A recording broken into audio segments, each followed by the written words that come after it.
আসসালামু আলাইকুম। ডিজিটাল হাবে আপনাদের সবাইকে স্বাগতম। আশা করি আপনারা সবাই ভালো আছেন।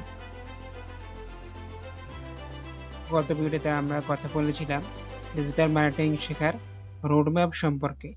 আজকে আমরা এমন একটি বিষয়ে কথা বলবো যা না জানলে আমাদের পরিশ্রম ও সময় উভয় নষ্ট হবে। আমাদের আজকের আলোচনার বিষয় ডিজিটাল মার্কেটিং শেখার সময় যেসব ভুল করলে ক্ষতি হয়। ১ নাম্বারে রয়েছে সব একসাথে শেখার চেষ্টা করা। অর্থাৎ ডিজিটাল মার্কেটিং এর অনেকগুলো শাখা রয়েছে, যেমন web development, search engine optimisation, social media marketing, content marketing ইত্যাদি। এই সবগুলো বিষয় যদি আমরা একসাথে শিখতে চেষ্টা করি তাহলে কোনোটাই আমাদের হয়তো খুব ভালোভাবে শেখা হবে না। তাই আমাদের উচিত যে কোনো একটি স্কিল খুব ভালোভাবে শেখা। যদি আমরা সবগুলো স্কিল একসাথে চেষ্টা করি তাহলে আমাদের কোনোটাই একসাথে খুব ভালোভাবে শেখা হবে না।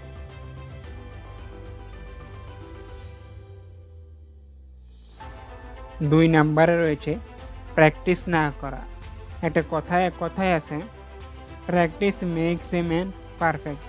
অর্থাৎ যে যত বেশি প্র্যাকটিস করবে সে তত বেশি পারফেক্ট হতে হবে। শুধুমাত্র ভিডিও দেখা বা কোর্স করার মাধ্যমেই আমরা যথেষ্ট স্কিল লাভ করতে পারবো না যদি না আমরা প্র্যাকটিস করি। এটা হয়তো আমাদের সাময়িক ১ দিন বা ২ দিন মনে থাকবে, তারপরে আমরা ভুলে যাব। তাই আমাদের উচিত যা শিখবো তা নিয়মিত প্র্যাকটিস করা।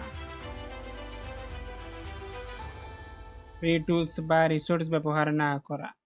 বর্তমান ডিজিটাল মার্কেটিং এর ক্ষেত্রে ফ্রি টুলস বা রিসোর্স খুবই গুরুত্বপূর্ণ ভূমিকা পালন করে, যেমন Google Analytics, DeepSeek, Canva, ChatGPT, keyword planner. আমরা যদি এই টুলগুলো ব্যবহার করা না শিখি তাহলে ডিজিটাল মার্কেটিং পরিপূর্ণভাবে শেখা হয় না।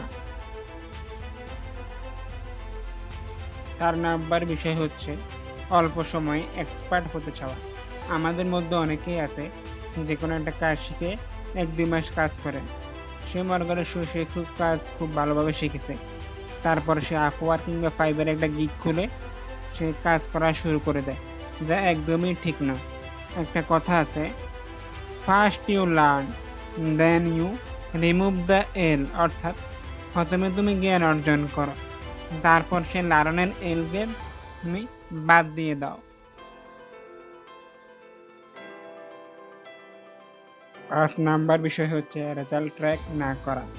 অর্থাৎ আমরা যখন কোনো কন্টেন্ট পাবলিশ করি সেই কন্টেন্টের মধ্যে কোন কন্টেন্টটা মানুষ বেশি পছন্দ করেছে, ইন্টারকানেকশন বেশি হয়েছে, আমাদের তা অবশ্যই ট্র্যাক করতে হবে।